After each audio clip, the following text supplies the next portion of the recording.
ప్రతి మనిషి జీవితంలో ఏదో ఒక సమస్యతో బాధపడుతూనే ఉంటాడు. ఆ బాధలు వచ్చినప్పుడు మనకు బాగా వినిపించే మాట ఏంటంటే, ఏం శని చుట్టుకుందిరా నీకు, ఏం శనిరా నాయనా అంటుంటాం కదా. అప్పుడు అందరూ అనే మాట ఏంటంటే, నీకు శని దోషం ఉందిరా, నవగ్రహాల చుట్టూ తిరుగురా, శని దోషం పోతుంది అని చెప్తారు. ఇప్పుడు మనం వచ్చింది కూడా శనీశ్వర ఆలయానికి వచ్చినాము. ఈ టెంపుల్ ఎక్కడ ఉందంటే బిజినపల్లి దగ్గర. నాగర్ కర్నూలు నుండి బిజినపల్లికి ఎంట్రీ అయినప్పుడు లెఫ్ట్ సైడ్ లో ఒక కమాన్ ఉంటది. ఆ కమాన్ నుంచి ఒక 5 కిలోమీటర్లు పోతే వడ్డెమాన్ అని ఊరు ఉంటది. ఆ ఊరు రాకముందుకే లెఫ్ట్ సైడ్ లో మనకి శనీశ్వర ఆలయం అయితే కనిపిస్తది. అయితే మీరు కూడా శనిదేవునికి అభిషేకం చేయాలనుకుంటే మాత్రం సపరేట్ ఒక నల్ల డ్రెస్ అయితే తీసుకుని రావాలి. ఒకవేళ డ్రెస్ మీరు మర్చిపోయి వస్తే ఇక్కడ 30 రూపాయలకి అయితే రెంట్ కి అయితే ఈ డ్రెస్ అయితే ఇస్తున్నారు. కాకపోతే ఆ డ్రెస్ ఆల్రెడీ దర్శనం చేసుకుని వచ్చిన వాళ్ళ డ్రెస్ అది. నేనైతే ఆ డ్రెస్ తీసుకోలేదు.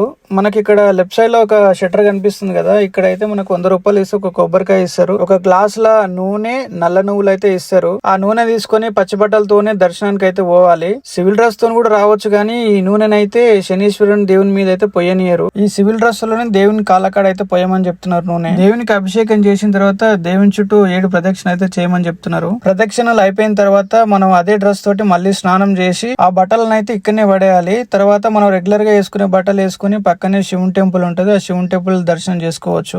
ఈ శివాలయాన్ని 12వ శతాబ్దంలో కాకతీయులు గోన బుద్ధారెడ్డి, గోన గన్నారెడ్డి అయితే కట్టించారు. పూర్వం వర్ధమాన మహావీరుడు ఈ గుడికి రావడం చేత వర్ధమానపురం అనే పేరు అయితే వచ్చింది. ఇంకా ఇక్కడ భారీ నంది విగ్రహం ఉండడం చేత నంది వర్ధమానపురం నుండి నంది వడ్డెమాన్ అనే పేరు అయితే పిలుస్తున్నారు. ఇప్పుడు ఈ టెంపుల్ తెలంగాణలో నాగర్ కర్నూలు డిస్ట్రిక్ట్ బిజినపల్లి మండలం వడ్డెమాన విలేజ్ లో అయితే ఉంది.